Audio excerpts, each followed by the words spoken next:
Hello and welcome back to A Splash of Paint, where it's time for today's Art Bite project. So sit back and enjoy popular leading artist Jeremy Ford as he demonstrates how having a few split ends can help add a touch of texture and detail to your watercolour paintings.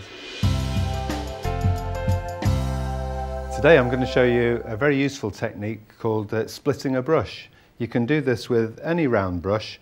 I reckon it's probably a bit easier to do with a synthetic brush or a mixture of synthetic and natural hair than a sable brush, but you can do it with any brush.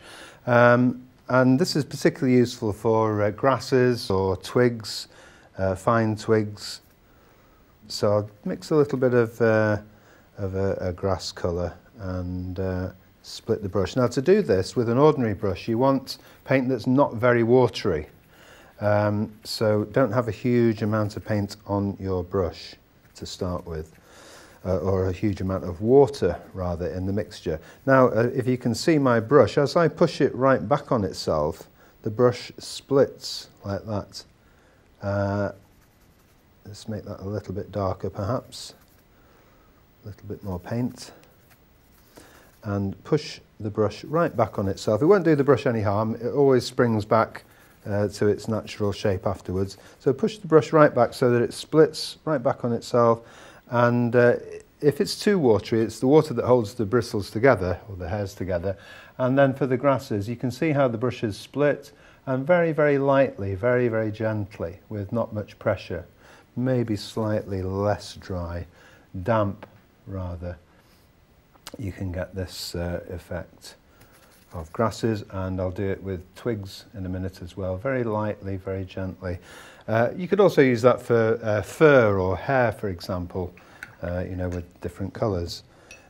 So for, say, wintry twigs on a tree, let's get some burnt sienna, add a bit of ultramarine to it, so we've got a nice greyish brown.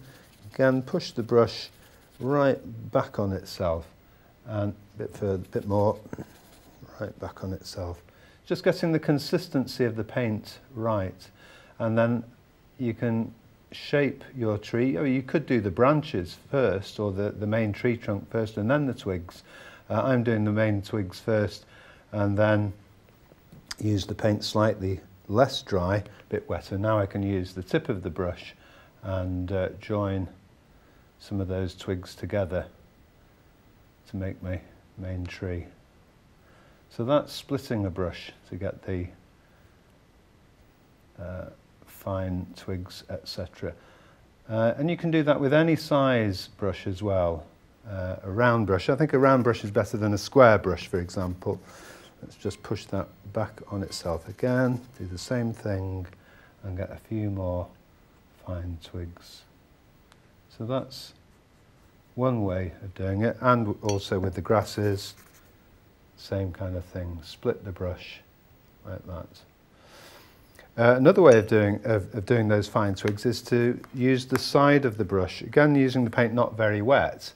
So at the top of the tree, you know, you can use the whole body of the brush like that, the whole body, not just the tip, and then use the tip to do your fine branches. I mean, I've done that a bit pale, but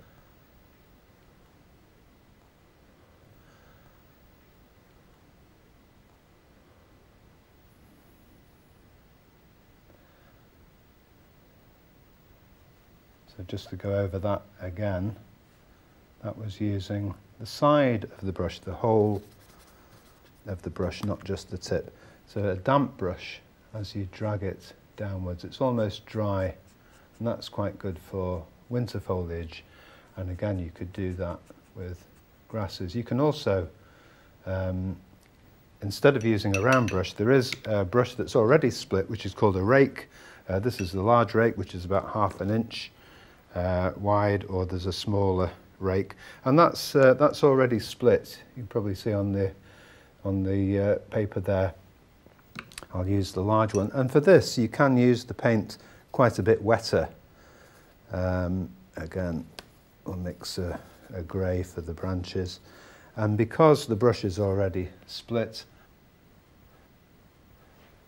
need a bit more paint. Because the brush is already split, you know, that gives you the effect of the twigs.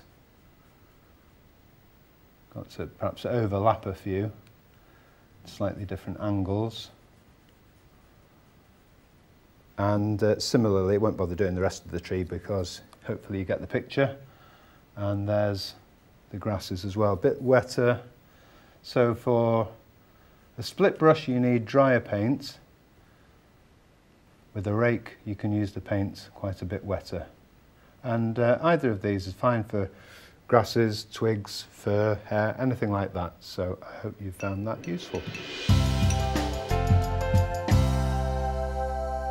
Thanks Jeremy. Rakes are an essential addition to any artist bag of tricks. They're perfect for painting delicate details like fur, feathers, grass and twigs.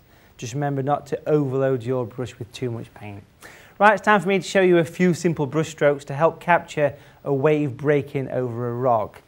I've pre-painted this basic seascape background, put a nice large rock in the foreground and some nice pale grey sort of cliffs at the back to give distance.